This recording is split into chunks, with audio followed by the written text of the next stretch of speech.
这个男孩天天玩手机，后妈很是无奈，就照着他的肚子捅了一刀。男孩拿着手机躲进了阳台的洗衣机里，立刻报了警。可接线员刚一接通便挂断了电话。原来他们认为这只是孩子的恶作剧。细心的组长和男孩沟通了几句，发现对方呼吸微弱，他立马启动了红色预警，派出警察赶往现场。此时的房间里，妈妈正拿着刀四处寻找儿子的身影。男孩的血越流越多，顺着排水管流向了下水道。女警让他用力捂住伤口，并提供详细地址。男孩说自己在洗衣机里，阳台上白色的那个洗衣机。全九没办法，只能换了个问法。平时你透过窗外都能看到些什么呢？男孩说外面都是些红色砖房。女警赶忙让同事搜索信号附近的红砖楼，果然找到了名叫多福小区的地方。此时外面的女人拿起电话，神色慌张地打给一个男人，说孩子跑了。很快警察便到达了现场，但小区楼房众多，挨户寻找根本不是办法。几人来到物业的保安亭寻找线索，邻居们说虐童的肯定是5栋楼的那个老娘们儿，她家刚扔出来的垃圾还包着带血的衣服。刚太听罢，赶忙前往现场。到了门口，房间里果然传出了孩子的哭闹声。警察冲进房间，原来是妈妈正在教训不吃饭的儿子。就在案件陷入僵局的时候，男孩提供了一条信息：每次爸爸回到家，房间里都会传来一阵木琴的声音。警方绞尽脑汁，却没猜到木琴声是什么意思。此时女人已经来到了自家阳台，男孩吓得赶忙捂住了嘴。他一步步向洗衣机逼近，可紧接着又关上门走了出去。男孩刚要松口气，狠毒的妈妈便再次折返了回来。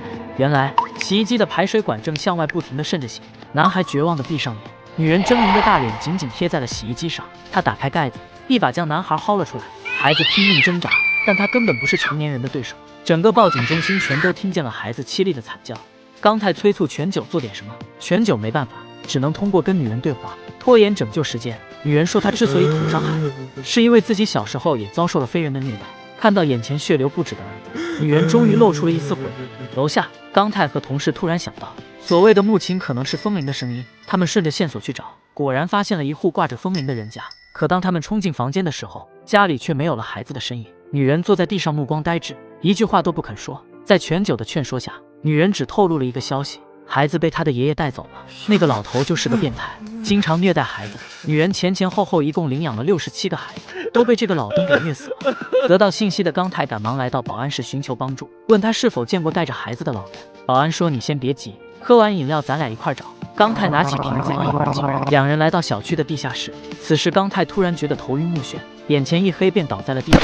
保安掏出一管油药，原来他就是喜欢虐杀孩子的那个老登。老登承认他已经虐死了上百个孩子，不但能满足自己的变态心理，还能骗到孩子的死亡保险金。老头本想让刚太死个明白，可下一秒刚太竟稳稳抓住老登的手腕，紧接着从怀里掏出一部手机。原来他早就将老登的自白录了下来。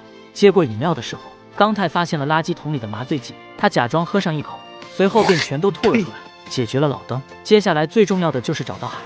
刚太连通对讲机，全九让他将手抬高高举起，凭借细微的声音，女警开始从信号的另一端辨别男孩的方向。原来全九曾让孩子不要放弃，坚持用手指敲击周围的物体。在全九的指引下，刚太一路左拐右拐，最终来到了一堵墙的面前。女人很确定孩子就在墙体的后面。刚太很是怀疑，因为他在现场根本听不到任何声音。